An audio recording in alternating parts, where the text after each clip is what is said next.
So the first thing that I want everyone to understand is that before we reincarnate, we have a total and complete understanding of the hereditary traits within the genetic entity, the body that we're going to incarnate into. There are absolutely no surprises. Okay, we are not a victim to genetics. The only time we're a victim is when we're a victim of our own perspective, and we just can't see deeply enough. Okay, so we know the body that we're going to incarnate into, and we're well aware if it has genetic traits, hereditary misprograms that may show up, such as what you just mentioned. So we're aware of it. That's number one. Number two, it doesn't matter what's going on in terms of hereditary traits or genetics, because the occupying sentience within the physical vehicle, once it gains dominion over the body-mind complex, can completely and utterly rewrite hereditary traits and genetic imperfections. Now, most of us are certain, well, not most of us, none of us are taught how to do this. Well, now we are taught how to do this properly. But once we gain dominion over the body-mind complex, it doesn't matter what the genetic lineage is, what the hereditary traits are. The occupying sentience, the soul that's within the body, once it gains dominion, can completely rewrite everything. We change our genetics from moment to moment based upon our frequency and vibration and the way that we're operating. No one is a slave to genetics. We know the body we're going to incarnate into, and we can completely transcend them when the I am takes over the incarnation. And that's good to know, because my grandfather had Parkinson's, my grandmother had Parkinson's, my dad had Parkinson's. So I have this thought in my head, and I understand the power of belief. The biology of belief, that amazing book, just finally gave me the idea that, okay, maybe I can escape from this idea that genetically I'm predisposed to have Parkinson's, right? Is there, if you have that, and it can become a self-fulfilling prophecy where you're constantly thinking about it's a family-born disease or something like that. Is there I'm dealing with the tidal wave of past experience and times I've thought about it, sitting with my parents thinking about it. So how can I push back the wave of that and start afresh and start to reprogram my genetics? Is there a way to start doing that? Absolutely. Okay. Let me sum up reality creation in one word. We create reality based upon what we believe to be real and true. And that's it. Existence itself is a blank canvas. It's only what we believe to be real and true is what solidifies things into a tangible experience while incarnating the lower frequencies of the physical universe. So it's completely and utterly up to us, without question. Okay. But there are universal laws that are set into the program we can't fight against, like the laws of gravity, right?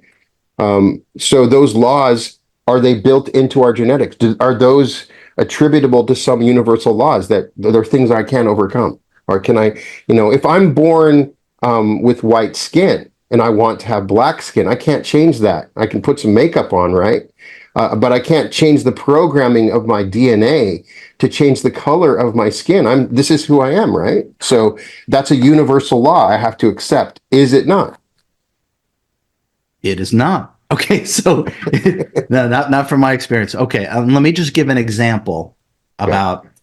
So we've all seen those pictures of beings that are in blue, blue-skinned and with 8 arms, right? There were certain Hindu gods, right, that appeared to have completely different. Okay, they're able to, when you work at a supremely high level, you're able to manipulate energy in any way you see fit.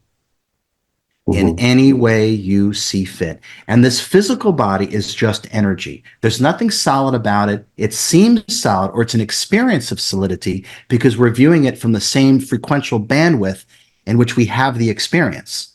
So when you view it from a higher conscious perspective, you actually tangibly realize it's still just energy that can be manipulated and controlled.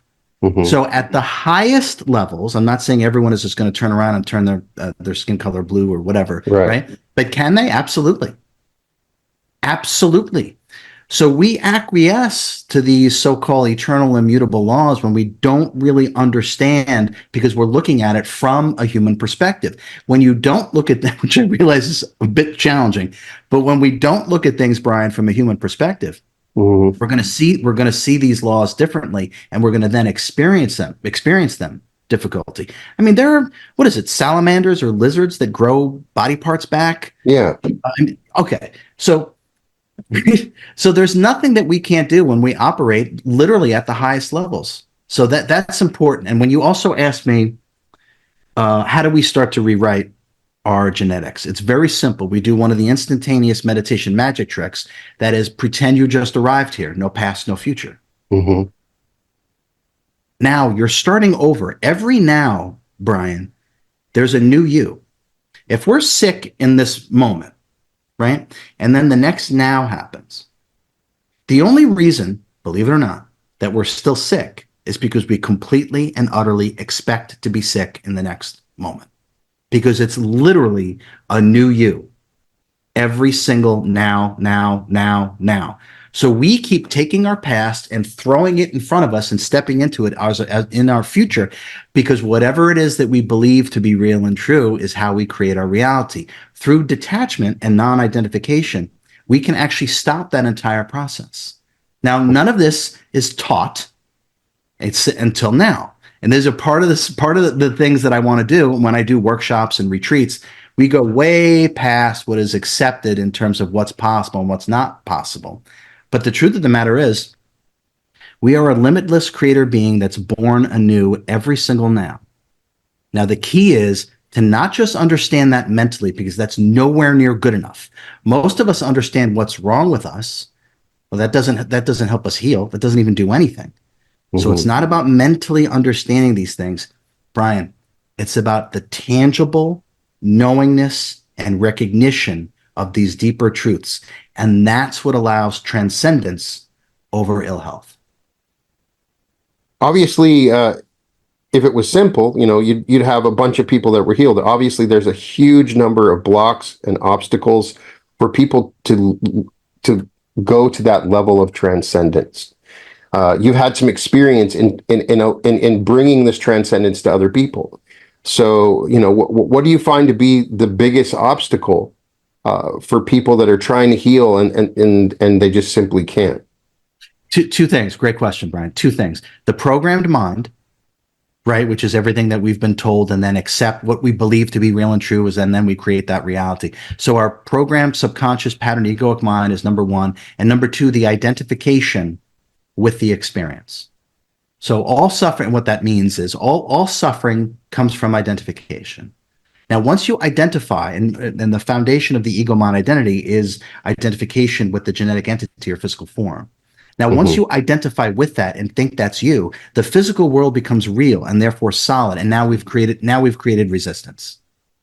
Now Hmm. we've created resistance. And now we can't build up enough inertia and momentum to overcome these things that we have created through our resistance, because we believe it to be real and true through the misidentification with physicality. So it's those, I know I said that fast. I apologize. So No, it's no, that's fine. okay. It's those two things, Brian.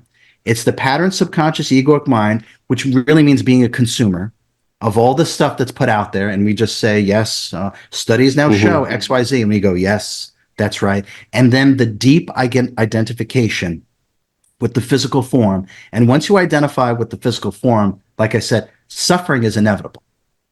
But it's the non-identification with the physical form. When we get that space between the awareness, the I am, and the physical body, once we get a little bit of space, my friend, that's the room to work. That's when we can do magic. That's when we can move energy. That's when we can channel energy into the crown chakra and into the body. So it's those two things, the subconscious pattern, egoic mind, and it's the deep identification with the physical form.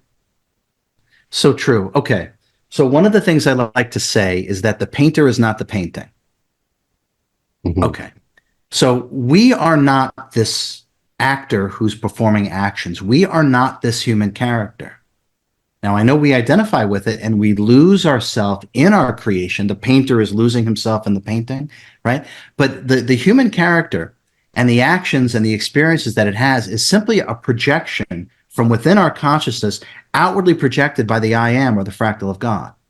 Now, this is tangibly known, and it's not difficult to tangibly become aware of this, is because if we just stop and think for a second, aren't we aware of our human character and everything it's ever done?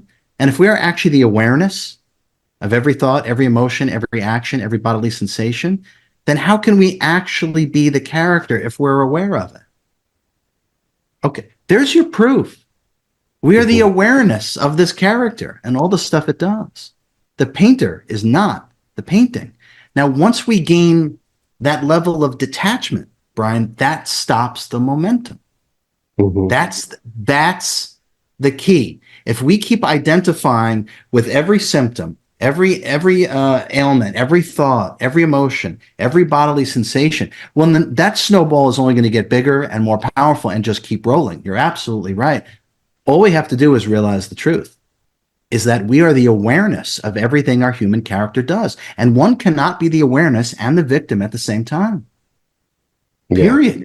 Right. That stops the momentum, my friend. But until we get to that, not just the mental understanding, the tangible recognition, the tangible felt sense knowingness that we are not our human character, that we are simply the awareness, that we're not the body. We are something else. We are something beyond it. We are something that created it. The painter's not the painting. That puts the empowerment back where it belongs, to the mighty I am. And the immeasurable I am can do anything, but we have to remove, I should say, the misperceptions, the misunderstandings, and the misidentifications, because the summation of all those things is our human character. But that's not what we are. And once we tangibly taste that and we have the right process, and the Ascended Frequencies Healing Technique is the exact process to use. Once we start employing it from that state of consciousness, there's nothing that we can't do. I've helped people. It's too many things to list. Okay. Someone that needed a heart transplant, they're on their deathbed, spontaneous healing. I've helped too many people to count, with cancer, paralysis, heart disease. I only listed a few. Everything. Yeah. I've seen and heard everything. It's just energy, and there's nothing that can't be put back into place when you work with yourself properly.